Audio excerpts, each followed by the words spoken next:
सर्वेभ्यो नमो नमः। कक्षा में उपस्थित सभी सदस्यों का आदर सहित अभिवादन एवं स्वागत। भी सभी सदस्य अपने अपने इष्ट देव का ध्यान करें। माता गायत्री के मंत्रों का एक बार उच्चारण अवश्य कर ले। साथ ही अपने प्रेरणा के स्रोत एवं अपने गुरुजनों को अंतर्मन से अभिवादन कर ले।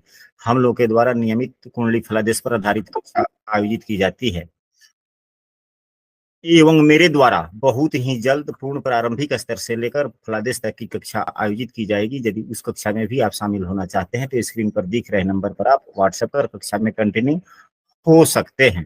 लोग देख पा रहे हैं, यहाँ लिखा गया है कि लग्न कुंडली से बिजनेस व्यापार कैसे देखें।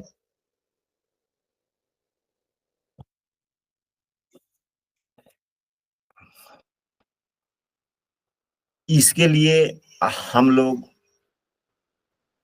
कई भावों को देखते हैं। वैसे कर्म का भाव, बिजनेस का भाव, व्यापार का भाव मुख्यतः दसम भाव माना जाता है, परंतु कुंडली के 7वें भाव से भी बिजनेस व्यवसाय देखे जाते हैं। दोनों भावों में क्या अंतर है, क्या समानता है, इस पर हम लोगों को समझ लेना चाहिए।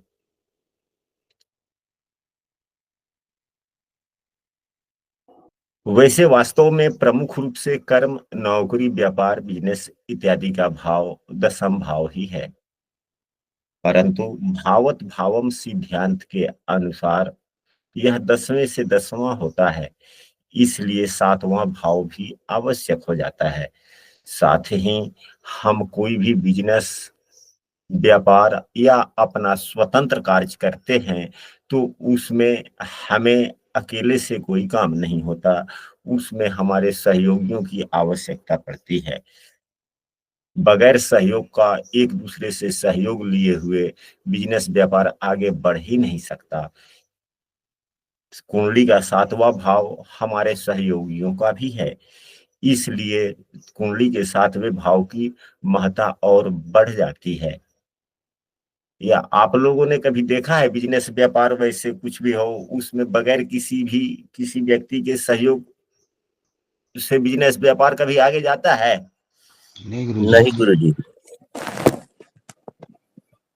इसलिए 7वें भाव की महत्वपूर्ण भूमिका होती है।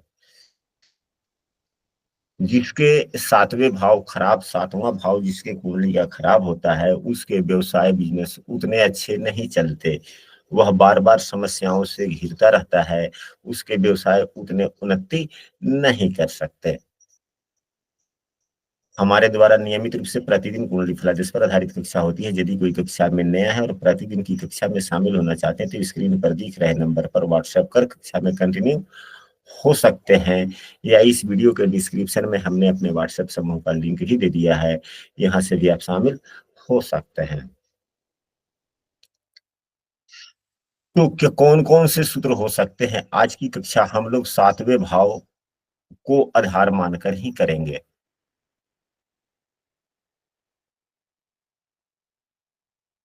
7वें भाव का स्वामी, हम लोग कई सूत्रों पर चर्चा करेंगे। सभी सूत्र अपने आप में महत्वपूर्ण हैं। आप लोग सभी सूत्रों को ध्यान से देखें एवं समझने का प्रयास करें।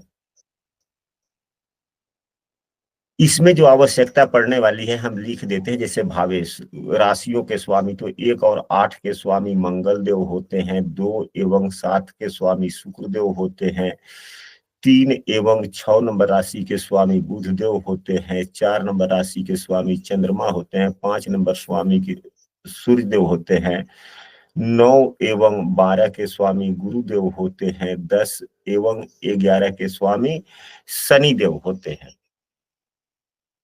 अब सबसे पहले 7वें भाव का स्वामी 7वें भाव में हो जी, तो वैसा व्यक्ति का बिजनेस व्यापार अच्छा चलता है। इस उदाहरण कुंडली में 7वें भाव में 11 नंबर की राशि लिखी गई है। 11 नंबर राशि के स्वामी अपने भाव से तीसरे भाव में है और वह भी नीच के हैं। ये भी नीच के हैं, लेकिन इनका नीच भंग हो रहा है क्योंकि नवमांश में यह D9 कुंडली है और यह लग्न कुंडली है। नियम यह है कि यदि कोई ग्रह, वैसे शनिदेव मेष राशि में नीच के होते हैं, नियम यह है कि यदि कोई ग्रह लग्न कुंडली में नीच का हो और नवमांश कुंडली में वही ग्रह अपने उच्च राशि में चला जाता है तो नीच भंग हो जाता है। तो यह नीच भंग हो गया। दूसरा सूत्र यह भी है कि यदि कोई ग्रह चंद्रमा से केंद्र में हो तो नीच भंग हो जाता है। यहाँ दो नियमों से नीच भंग हो रहा है, यहाँ दो नियमों से नीच भंग हो रहा है। इसलिए भाव का स्वामी तो ठीक है, लेकिन भाव का स्वामी भाव में नहीं है। एक पहला सूत्र, यदि भाव का स्वामी भाव में हो तो बिजनेस व्यापार अच्छा चलता है, सातवें भाव का। दूसरा सूत्र है कि सातवें भाव के स्वामी की दृष्टि सातवें भाव पर हो।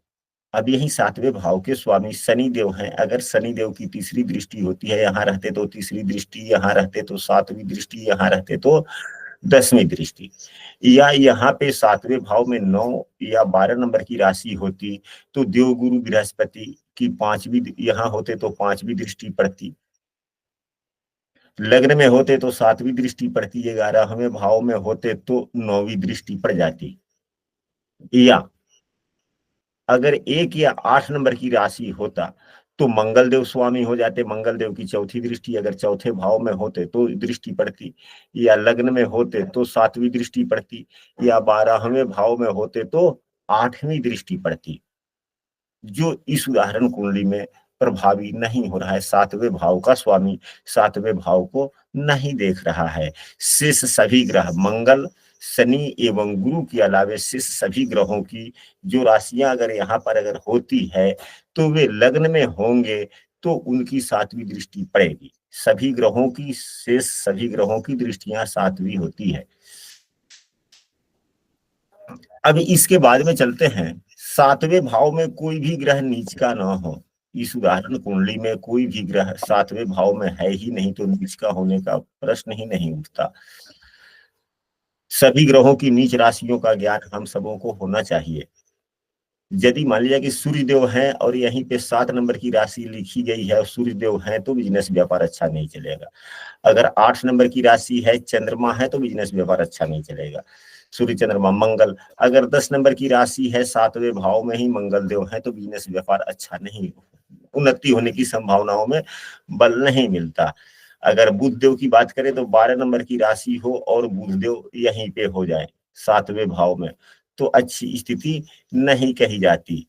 बुध के बाद में देवगुरु, नहीं मंगल तो 4 नंबर, मंगल के लिए हमने कौन सी राशि बोला था? 10 नंबर गुरु जी। नहीं ना, मंगल देव 10 नंबर की राशि में उच्च के होते हैं।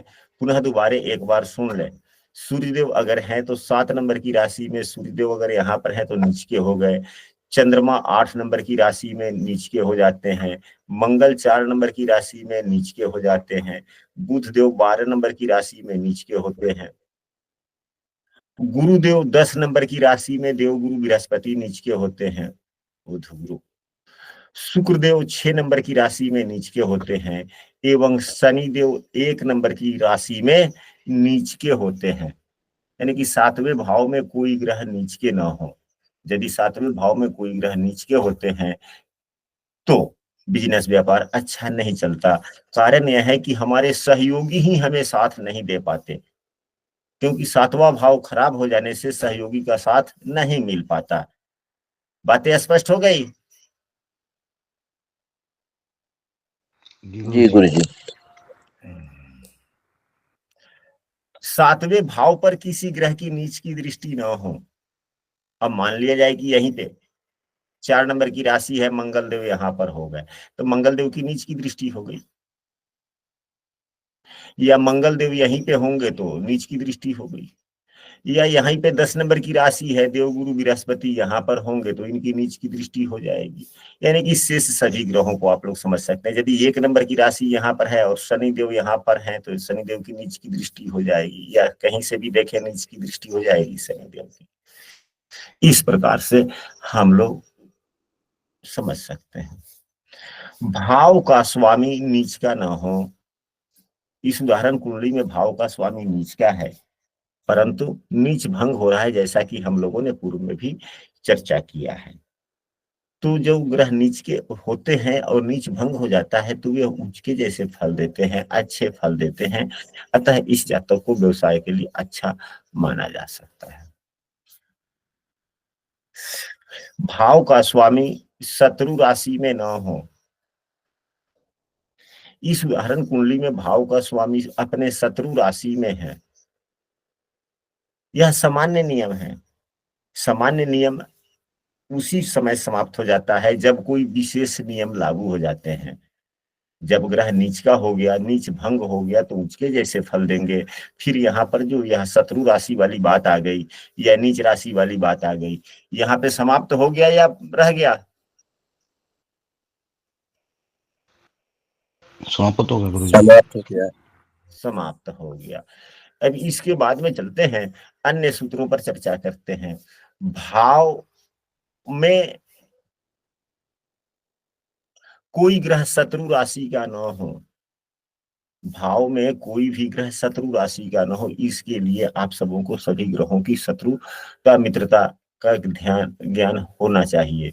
वैसे मैं बतला दूं कि सूर्यदेव अगर यहीं पे हैं तो सूर्यदेव की नीच की राशि कौन होती है? सूर्यदेव शुक्र एवं शनि को, शुक्र एवं शनि को सूर्यदेव नीच की शत्रु दृष्टि से देखते हैं, शत्रु राशि मानी गई है। नहीं, सूर्यदेव हो 2 और 7 नंबर की राशि हो या 10 और 11 नंबर की राशि हो तो सूर्यदेव यहाँ पर शत्रु राशि के होंगे। चंद्रमा किसी भी ग्रह को शत्रु नहीं मानता। मंगल की बात करें तो मंगल केवल बुध देव से ही शत्रुता रखते हैं। अगर मंगल देव यहाँ पर हो और बुध देव की राशि हो तो शत्रु राशि के कहे जाएंगे। बुध देव की बात करें तो बुध देव किसी भी ग्रह से शत्रुता नहीं रखते, सिर्फ चंद्रमा से शत्रुता रखते हैं। अगर बुध देव हो और 4 नंबर की राशि हो तो शत्रु राशि के ग्रह हो गए। देवगुरु बृहस्पति की बात की जाए तो ये बुध एवं शुक्र दोनों को शत्रु मानते हैं। देवगुरु बृहस्पति हो और 3, 6, 2 या 7 नंबर की राशि हो तो नुकसान दे सकते हैं, परंतु देवगुरु बृहस्पति की शत्रुता भी अच्छा ही फल देता है। ये सामान्यतः शुभ फल ही देते हैं, चाहे देवगुरु बृहस्पति शत्रु राशि के हों, मित्र राशि के हों, अपने स्वराशि के हों, सामान्यतः अच्छे ही फल देते हैं। हाँ, केवल नीच राशि के ना हो। लेकिन अगर शत्रु राशि के हैं तो कुछ ना कुछ तो नुकसान होता ही होता है। मित्र राशि की अपेक्षाकृत शत्रु राशि में ग्रह अच्छे फल तो नहीं देंगे ना। नहीं देंगे तो, लेकिन देवगुरु बृहस्पति है उतना नुकसान नहीं देते हैं। भाव पर किसी भी शुभ ग्रह की दृष्टि हो तो अच्छी बात है। भाव पर किसी भी शुभ ग्रह की दृष्टि हो। अब यहाँ पर इस भाव पर देखा जाए मंगल शुभ ग्रह कौन होते हैं कुंडली में? बुध, चंद्रमा, शुक्र एवं गुरु होते हैं। अब भाव पर शुक्र देव की दृष्टि है और वह भी शुक्र देव के शनि मित्र होते हैं, मित्रवत दृष्टि है और वह भी शुक्रदेव 10वें भाव के स्वामी हैं। शुक्रदेव किस भाव के स्वामी हैं?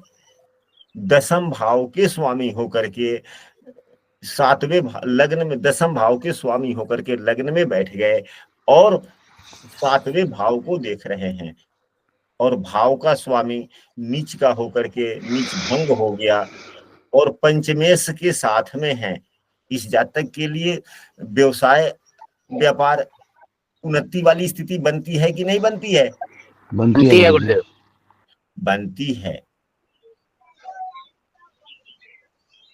7वें का स्वामी कुंडली के 6ठे या 12वें भाव में न हो, यानी कि 7वें भाव का स्वामी 6ठे एवं 12वें भाव में न हो। 8वें भाव में होना कुछ अच्छा ही दे देता है, क्योंकि 8वें भाव के अनुसार यह भावत भावम के अनुसार से भाव से दूसरे भाव हो जाता है, ये इसलिए भाव के फलों में वृद्धि करता है। इसलिए 7वें भाव का स्वामी यदि 8वें भाव में भी है तो व्यवसाय में उतना नुकसान नहीं होता, परंतु अगर यही भाव का स्वामी कुंडली के 8, 6ठे या 12वें भाव में हो तो नुकसानदायक हो जाता है। 7 अब कुंडली के 6, 8, 12 का सूत्र आप लोगों ने समझ लिया ना कि किस भाव में। अब सातवें भाव में अगर सातवें भाव का स्वामी अगर कुंडली के छठे 12 में होगा तो नुकसान देगा, या सातवें का स्वामी अगर 8वें में होगा तो नुकसान दे देगा? 6-12 में देगा गुरुजी, 8वें में नहीं देगा क्योंकि भाव से दूसरा हो गया। भाव से दूसरा हो गया। सातवें भाव का स्वामी ये ना हो। अच्छा, सातवें भाव में 8वें एवं 12वें भाव का स्वामी न बैठा हो। सातवें भाव में 8वें या 12वें का स्वामी न बैठा हो। सातवें भाव में, अब यही सातवें भाव में 8वें भाव में 12 नंबर की राशि है देव गुरु बृहस्पति, या 8 या 12वें भाव में 4 नंबर की राशि है चंद्रमा। अगर ये दोनों में से बैठते हैं तो क्या हो जाता है?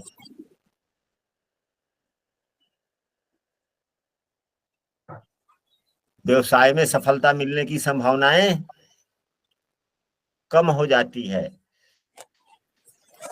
इसके बाद में अगले सूत्र पर चलते हैं हम लोग। गुरुजी सातवें भाव, 12वें भाव से तो खर्चा हुआ, पर 8वें भाव के से कैसे होगा? हम पुनः सातवें भाव में 8वें या 12वें भाव का स्वामी न हो। हाँ वही गुरुजी, 12वें भाव के बैठेंगे तो खर्चा होगा बिजनेस में ज्यादा, वो तो समझ में आया। 8वें हाँ, भाव के स्वामी कैसे करेंगे, मतलब खराब?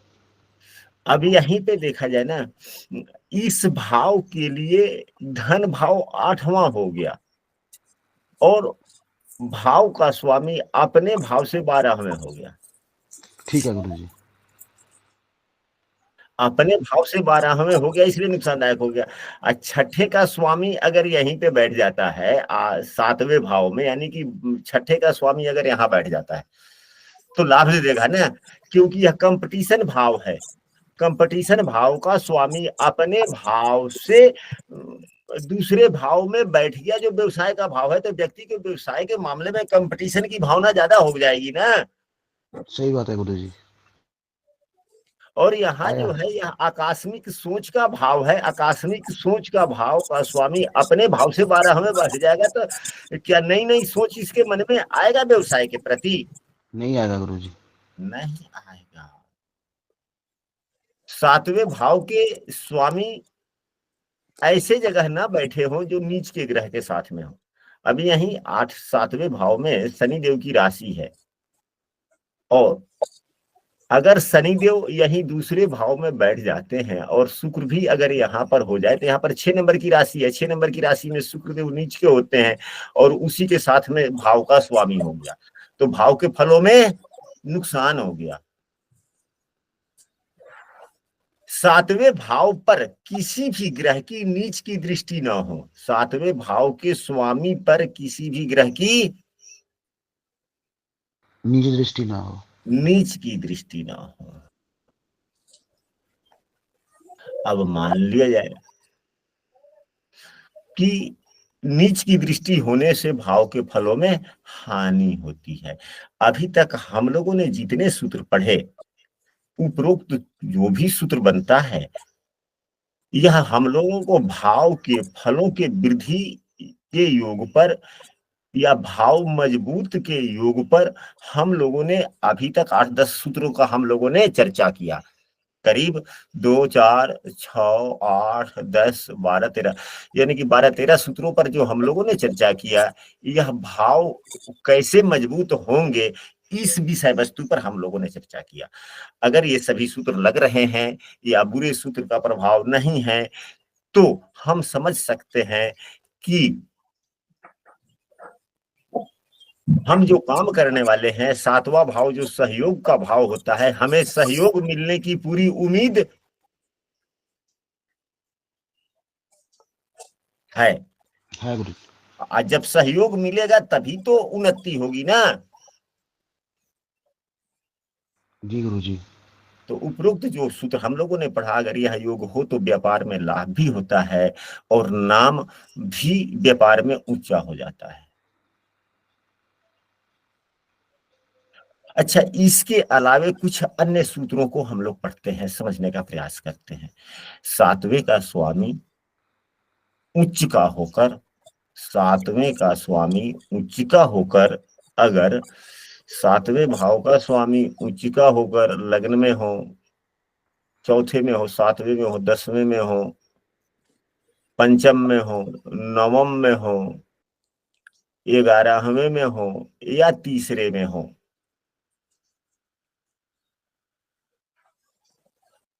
अब आप लोग केंद्र एवं त्रिकोण की बात तो जानते हैं सदैव कि यह शुभ भाव है। शुभ भाव में अगर कोई भी ग्रह अपने उच्च राशि का होकर, स्वराशि का होकर अगर बैठता है तो भाव के फलों में वृद्धि होती है। परंतु 11वां भाव इच्छा का है, तीसरा भाव संचार का है और 7वें भाव से 11वां भाव पंचम होता है एवं तीसरा भाव 7वें भाव से नवम होता है। तो जब भाव का स्वामी अपने भाव से 5वें या 9वें हो जाए तो भाव के फलों में वृद्धि होने की संभावनाओं में बल मिलता है।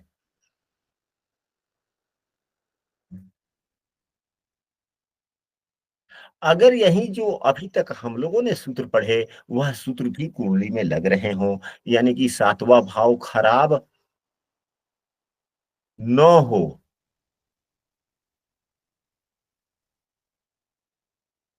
पहला कंडीशन तो आप लोग समझ लिए कि 7वां भाव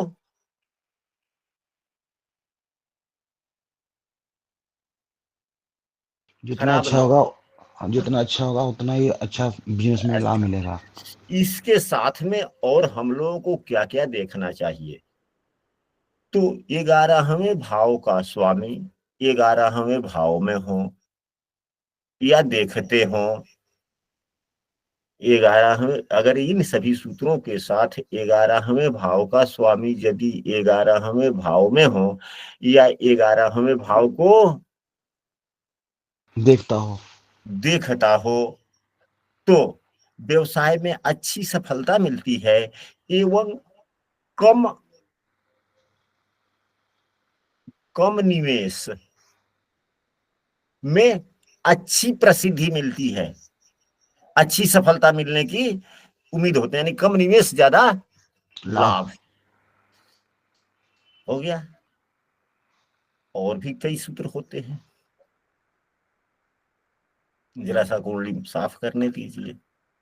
और पुनः हम आप लोगों को बतला दें कि हमारे द्वारा प्रतिदिन नियमित रूप से कुंडली फलादेश पर आधारित कक्षा आयोजित की जाती है। यदि कोई कक्षा में नया है और प्रतिदिन की कक्षा में शामिल होना चाहते हैं तो स्क्रीन पर दिख रहे नंबर पर व्हाट्सएप कर कक्षा में कंटिन्यू हो सकते हैं, या इस वीडियो के डिस्क्रिप्शन में भी हमने अपने व्हाट्सएप समूह का लिंक दे दिया है, यहाँ से भी शामिल हो सकते हैं।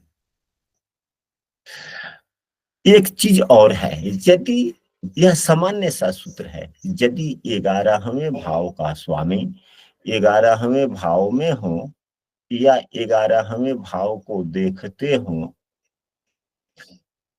अब यहीं पे बुध देव की राशि अगर 1 या 8 नंबर की राशि होता तो मंगल देव हो जाते, तो मंगल देव यहाँ पर होते तो चौथी दृष्टि से देख लेते, यहाँ पर हैं तो देख लेंगे, या ये चौथे भाव में भी होंगे तो 8वीं दृष्टि से देख लेंगे। यानी कि 11वें भाव के स्वामी 11वें भाव को देखते हैं तो व्यक्ति को आर्थिक तंगी नहीं गुरुजी होती है। सूत्र द्वारा से बोलना गुरुजी। कह रहे हैं कि 11वें भाव के स्वामी यदि 11वें भाव को देखते हैं तो व्यक्ति को आर्थिक तंगी न के बराबर होता है, या ठीक है आर्थिक गुरुजी। तंगी नहीं नहीं होती है। होते। लेकिन यह भी देखना होता है कि 11वें भाव के स्वामी जहां से देख रहे हैं उनकी स्थिति मजबूत है कि नहीं है। जी क्या गुरुजी। उस भाव के स्वामी को, जैसे कि 11वें भाव के स्वामी को कोई ग्रह देख रहे हैं, कोई पाप ग्रह देख रहा है या शुभ ग्रह देख रहा है, यदि शुभ ग्रह देखते हैं तो अच्छा होता है। अच्छा हो जाता है। अब यहाँ पर एक प्रश्न उठता है, एक प्रश्न उठता है, वह क्या उठता है कि आपसे कोई पूछे कि हमारी आर्थिक तंगी कब तक रहने वाली है, ऐसे प्रश्न पूछ लेते हैं ना लोग, जी गुरुजी। फिर क्या जवाब देंगे? यहाँ से हम लोगों को क्या शिक्षा मिल रही है? सभी ग्रहों बातें। का गोचर देखकर गुरुजी। हाँ, तो तीसरे भाव 11वें भाव के स्वामी का गोचर देख लेंगे कि 11वें भाव के स्वामी गोचर में कहाँ है। यदि बुधदेव ही है यहीं पर, अगर 3 नंबर की राशि है बुधदेव है, और अभी बुधदेव कहाँ पर गोचर कर रहे हैं, किस राशि में?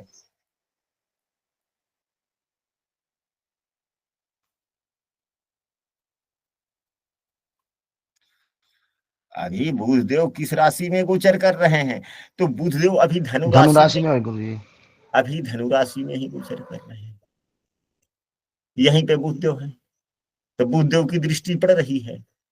यानी कि सिंह लग्न वाले व्यक्तियों के लिए बुधदेव की गोचर, सिंह लग्न की व्यक्ति, बुधदेव का गोचर पंचम भाव में है, 11वें भाव को देख रहे हैं।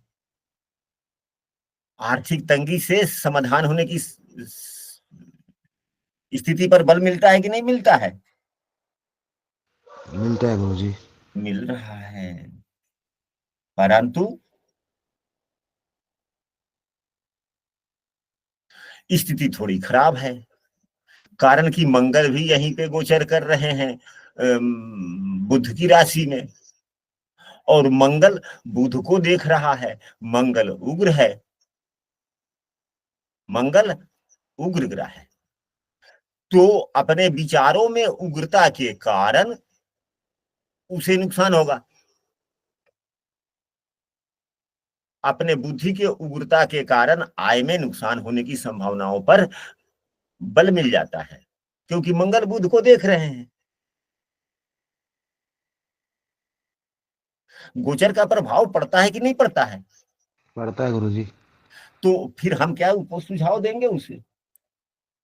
मंगल के उपाय करवाएंगे गुरुजी, यहाँ फिर उनको कहेंगे संयम से काम ले, अपने धैर्य से काम ले, तो सफलता मिल जाएगी। हाँ, उग्रता थोड़ा कम कर रखें, उग्रता थोड़ा कम करें। कम करें। तो नियम यह है कि जब आर्थिक तंगी के बारे में कोई पूछे कि कब तक रहेगी, तो लाभेश का गोचर देखना चाहिए, 11वें भाव के स्वामी का गोचर देखना चाहिए कि गोचर बस वह 11वें भाव में हो, आ जाए, आने जब आने वाले हो तब आर्थिक तंगी से कुछ निजात मिलने की संभावना मिलती है, या गोचर के कारण 11वें भाव को देखें तो संभावनाएं मिलती है, या आर्थिक तंगी से छुटकारा मिलने की संभावनाओं में बल मिल जाता है। और गुरुजी अब अगर ये 11 भाव के स्वामी मंगल देव हो फिर, तो मंगल देव होंगे, 11वें भाव के स्वामी तो हो व्यक्ति जाएंगे को तो सदैव बताओ। धैर्य से काम करना चाहिए। हाँ, उसको सदैव धैर्य से काम करना चाहिए। अगर 11वें भाव में ही 1 या 8 नंबर की राशि हो जाए तो व्यक्ति को धैर्य से काम करनी चाहिए, और उग्रता ज्यादा नहीं दिखानी चाहिए। नहीं दिखाने चाहिए। ऐसे व्यक्तियों को 11वें भाव के स्वामी के वस्तु यानी कि मंगल देव के वस्तुओं का दान वगैरह करना चाहिए, पानी में बहाना होना चाहिए, या पृथ्वी में दबानी चाहिए। दबाना चाहिए। वैसे पृथ्वी में दबाने, जल में बहाने से, दान करने से ऐसा समझा जाता है कि जो इस ग्रह से मिलने वाली जो अनिष्ट फल है, उस फलों की समाप्ति होती है, या वे अनिष्ट फल हमारे शरीर से दूर चले जाते हैं। पानी में बहाने का मतलब है कि पानी में वह जितना दूर जाता दिखता है, उतना ही हम समस्याएं भी हमारे हमसे दूर चली जाएंगे गुरुजी। जाते हैं। अब इसके बाद में और भी कई सूत्र हैं जो हम सबको समझना चाहिए। शनि देव जो होते हैं यह कर्म एवं निष्ठा के कारक हैं। शनि देव किस चीज के कारक हैं? कर्म और निष्ठा के। कर्म एवं निष्ठा के कारक हैं, कर्तव्य के कारक हैं। तो व्यक्ति के कार्य एवं निष्ठा से ही व्यवसाय आगे बढ़ती है। नौकरी अलग चीज है, नौकरी अलग चीज है, और व्यवसाय अलग चीज है। अलग चीज है। नौकरी में थोड़ी सी हल्की फल्की लापरवाही अगर आपको हो जाता है तो बाद में आप माफी उफी मांग के पुनः आगे बढ़ सकते हैं, परंतु व्यवसाय में अगर निष्ठा नहीं रहता, सही ढंग के कर्तव्य पालन नहीं होता, तो व्यवसाय खराब हो जाता है और एक बार जो ग्राहक चले जाते हैं पुनः दोबारे नहीं आते। नहीं आते हैं। इसलिए शनि देव को अवश्य देखें कि क्या शनि देव का संबंध 10वें भाव से है या नहीं है। क्या इस उदाहरण कुंडली में शनि का संबंध 10वें भाव से बन रहा है या नहीं बन रहा है।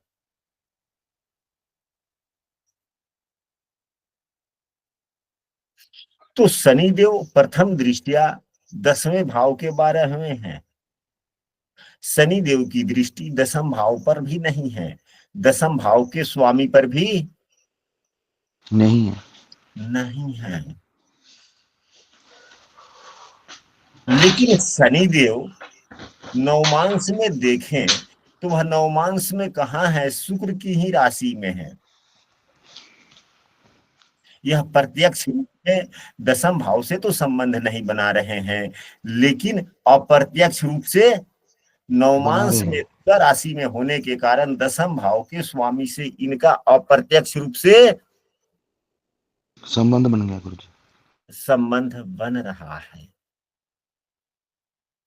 इसलिए यह व्यक्ति अंतरात्मा से स्वतंत्र व्यवसाय बार बार कर रहे सोचने को कर सकता है।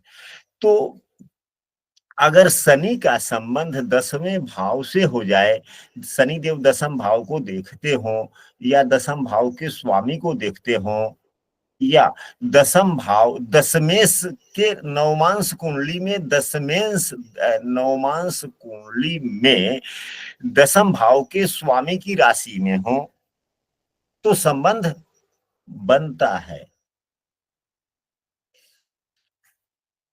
जो कि लाभदायक होता है। लाभदायक होता है। और भी कई विषय वस्तु को होते हैं, और भी कई विषय वस्तु होते हैं जो व्यवसाय के लिए देखे जाने चाहिए। गुरु अगर व्यवसाय चलता चलता मतलब पहले सही चल रहा है और अब नहीं, सही नहीं चल रहा, उसके लिए कैसे देखेंगे? क्या पुनः बोले। व्यवसाय व्यक्ति का सही चल रहा था, पर हम्म। कुछ टाइम सही चलेगा, उसके बाद में सही नहीं चल रहा, तो उसके लिए कैसे देखेंगे? जैसे हाँ, तो स्टार्टिंग तो अच्छी हुई पर बाद में वो सही नहीं चल रहा व्यवसाय। हाँ, तो उसके लिए हम लोग 3 भावों को देखेंगे, सप्तम भाव को भी देखेंगे, तीसरे भाव को भी देखेंगे, और दसम और सप्तम का संबंध देखेंगे। यह तो पूरी कुंडली की विश्लेषण की बात हो जाएगी। वह कुंडली शेयर कीजिएगा समूह में और उस कुंडली पर पूछिएगा, हम लोग कभी उस पर पुनरावृत्ति कर लेंगे, या इसी सूत्र सबको मिला करके हम लोग उस कुंडली पर अभ्यास कक्षा का ही आयोजन वो कर लेंगे। कर लेंगे। कोई गुरु जी में लोग आते रहते हैं पूछने के लिए, पंडित पहले तो व्यवसाय सही चल रहा था, अब तो जेब से पैसे जा रहे हैं, सही नहीं चल रहा है, क्या दिक्कत आ गई? पहले तो सही चल रहा था। हाँ, तो चलिए ठीक है, तो उस प्रकार की कुंडली शेयर कीजिएगा। जब कुंडली सामने होती है तो अलग अलग कुंडलियों में अलग अलग प्रकार के स्थिति योग बनते हैं। अभी आज की कक्षा हम लोग कर ले, फिर इसके बाद में आप अपना समूह में लिखेंगे, कुंडली भी शेयर कर देंगे, उस पर हम लोग चर्चा कर लेंगे। ठीक है गुरु जी। अच्छा, अब इसके बाद में जातक कोई भी हो, व्यक्ति अपना करियर 2 प्रकार से चुनता है, एक नौकरी दूसरा और व्यवसाय। दूसरा स्वतंत्र रूप से। यानी कि स्वतंत्र रूप यानी कि दूसरे के अधीन में रहकर कार्य, या स्वतंत्र रूप से व्यवसाय। यही दो आजीविका के साधन है मुख्य रूप से, या नहीं है। जी गुरु जी। कुछ व्यक्ति स्वतंत्र रूप से अपना कार्य व्यापार करना चाहते हैं। तो वैसी कुंडली में कौन से योग बनते हैं जो हम लोग आज की कक्षा में नौकरी पर चर्चा नहीं कर रहे हैं, हम लोग आज की कक्षा में स्वतंत्र व्यवसाय या दुकानदारी पर चर्चा कर रहे हैं। तो चंद्रमा, गुरु एवं शुक्र तीनों को कुंडली में देखें। किसको देखें? चंद्रमा जो मन का कारक है, गुरु जो धन का कारक है, और शुक्र जो धन की इच्छा का कारक है। धन कमाने की मन में जिज्ञासा कौन जगाता है? शुक्र। चंद्रमा। शुक्र, शुक्र ही तो धन का कारक है। शुक्र धन के अभिलाषी ग्रह है और धन प्रदाता ग्रह गुरु है और धन का अभिलाषी शुक्र है और मन से कोई व्यक्ति धन कमाता है, तीनों में अनुनाश है। तो इनमें से कोई भी दो ग्रह द्विद्वादश हो, यानी कि एक दूसरे के आगे पीछे हो। अब यहीं पे चंद्रमा है तो शुक्र यहाँ पर हो जाए, या चंद्रमा यहाँ है तो चंद्रमा से आगे शुक्र हो जाए, यानी कि चंद्रमा से 12वें शुक्र हो या चंद्रमा से दूसरे शुक्र हो, या शुक्र से दूसरे चंद्रमा हो या शुक्र के 12वें चंद्रमा हो, या देवगुरु बृहस्पति के 12वें चंद्रमा हो या शुक्र हो, या देवगुरु बृहस्पति से चंद्रमा दूसरे या शुक्र दूसरे हो।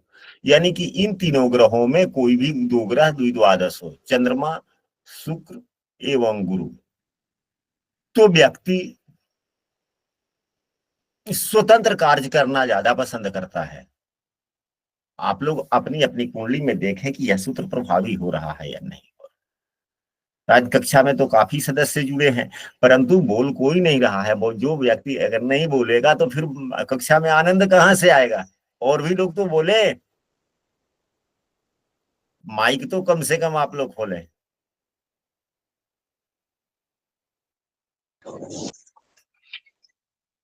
गुरुदेव, क्लास इतना बहुत अच्छा रहता है कि बीच में दो लोग बोल रहे हैं तो अगर तीसरा बोलेगा तो थोड़ा डिस्टर्ब होने में वो रहती है। अच्छा चलिए, ठीक है जी, ठीक है।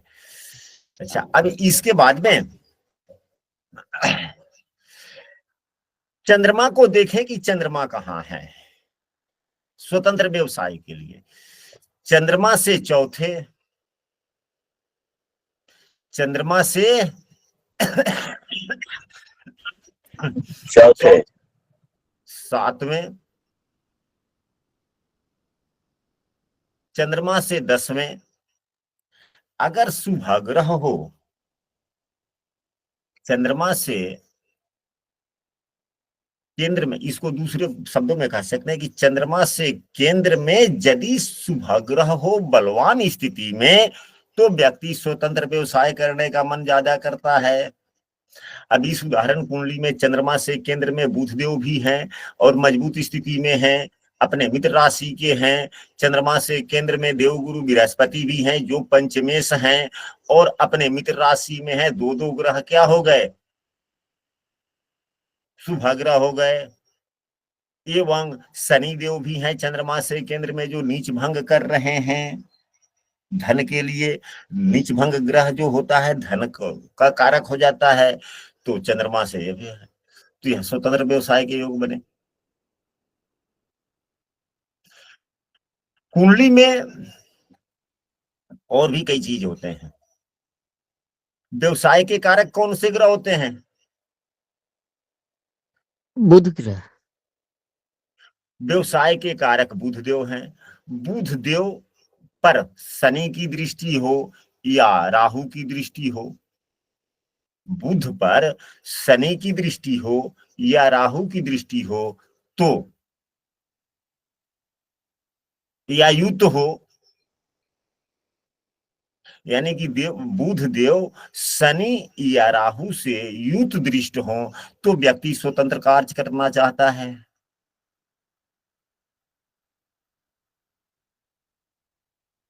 लेकिन यहां पर दो सूत्र हो जाते हैं कि अब शनि मजबूत, अगर शनि देख रहा है तो शनि मजबूत है कि बुध मजबूत है। अगर शनि कमजोर होता है तो व्यक्ति स्वतंत्र व्यवसाय करना चाहेगा। अगर बुध मजबूत होगा तो नौकरी करना पसंद करेगा।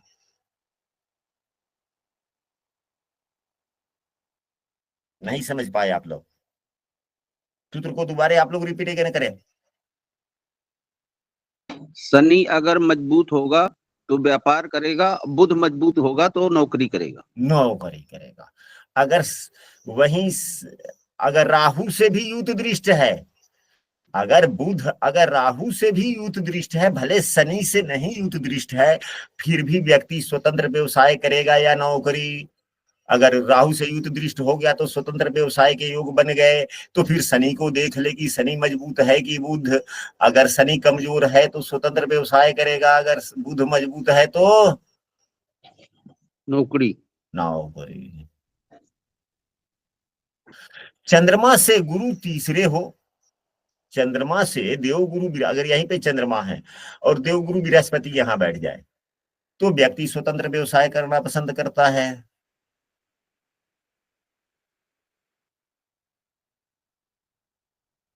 बुध व्यवसाय के कारक हैं। बुध एवं शुक्र की युति कुंडली के 7वें भाव में हो जाए या दूसरे भाव में बुध शुक्र की युति हो जाए तो व्यक्ति स्वतंत्र व्यवसाय करना चाहता है।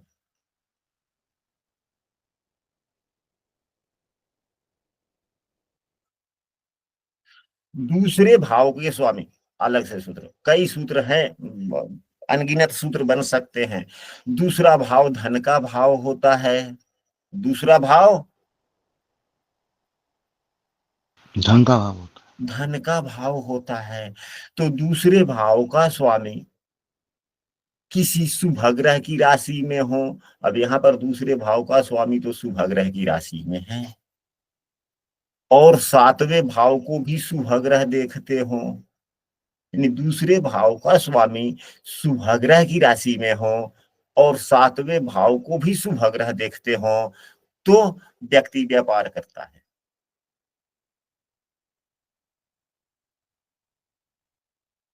आय के प्रमुख स्रोत में यह भी है कि दशमेश एवं लग्नेश का किसी भी प्रकार का संबंध हो तो बिजनेस, व्यापार, नौकरी मजबूत चलता है। यह तो सामान्य सा सूत्र है, लग्नेश एवं दशमेश का सामान्य सूत्र है या नहीं है?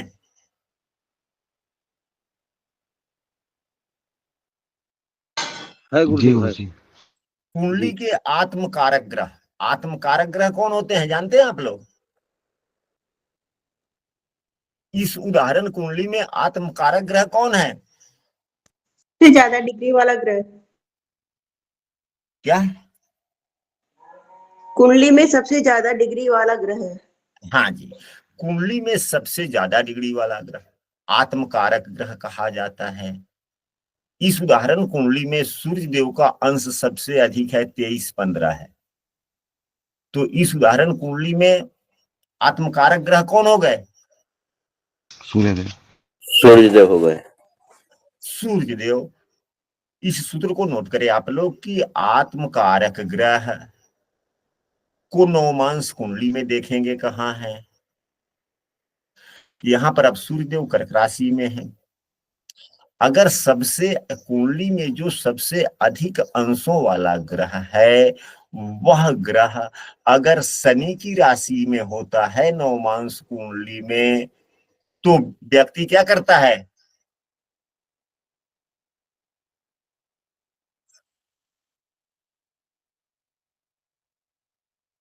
स्वतंत्र व्यवसाय करता है।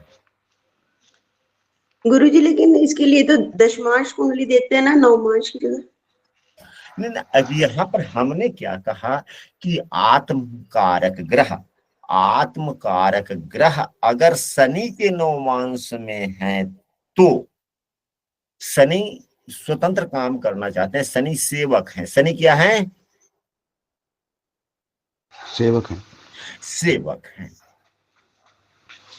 तो आत्मकारक ग्रह का गुण किस प्रकार से हो गया? नवमांश से ग्रहों के गुण बल को देखते हैं कि आखिर वह ग्रह किस प्रकार के गुण धर्मों का उपयोग करता है। आत्मकारक ग्रह यदि नवमांश में शनि की राशि में होते हैं तो व्यक्ति स्वतंत्र काम करना पसंद करता है। आशा करते हैं कि आज की पूरी विषय वस्तु आप लोगों को समझ में आया होगा और यह आज की कक्षा कैसी लगी आप लोग वीडियो के कमेंट में अवश्य लिखेंगे, समूह में अवश्य लिखेंगे। यदि आपके कोई मित्र भी हों तो उनको यह वीडियो जरूर शेयर करें ताकि आपके मित्र को भी इस कक्षा का लाभ मिल सके।